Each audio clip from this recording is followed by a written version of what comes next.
உதித்த மொழி, யாவரும் உறவாகி ஜெயித்த மொழி, நன்றும் தீதும் விளங்கிய மொழி எனது தாய்மொழியாம் அன்னை தமிழை வணங்கி அனைவருக்கும் என் முத்தான முதல்வன் வணக்கத்தை தெரிவித்துக் கொள்கிறேன். என் பெயர் வாலித்ராசி.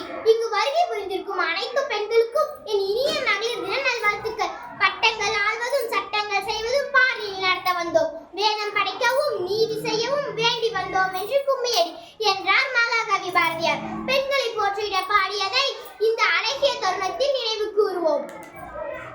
பெண்களை போற்றும் விதமாக, பெண்களின் முக்கியத்துவத்தை உணர்த்தும் விதமாக மகளிர் தினம் கொண்டாடப்படுகிறது.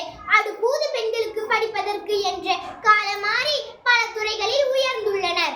இந்த அழகிய தருணத்தில் பாசப்படாத பல துறைகளில் முன்னோடிகளாக திகழ்ந்து பெண்மை ஆளுமை திறனை உலகிற்கே பறைசாற்றிய அற்புத பெண்களை நினைவு கூறுவோம். வீரத்திற்கு வேலு நாச்சியார், மருத்துவத்திற்கு முத்துலட்சுமி அம்மையார், இந்திய பிரதமராய் இந்திரா காந்தி, முதலமைச்சராய் மாண்புமிகு ஜெயலலிதா அம்மையார், விளையாட்டுத் துறையில் சானியா மிர்சா, இன்றைய பெண்கள் சாதனை புரிந்து வருகின்றனர். பெண்மை வாழ்கவென்று கூத்திடுவோமடா, பெண்மை வெல்கவென்று கூத்திடுவோமடா என்று பாரதியும் மங்கையரால் போற்றிட மாதவம் செய்திடல் வேண்டும் அம்மா.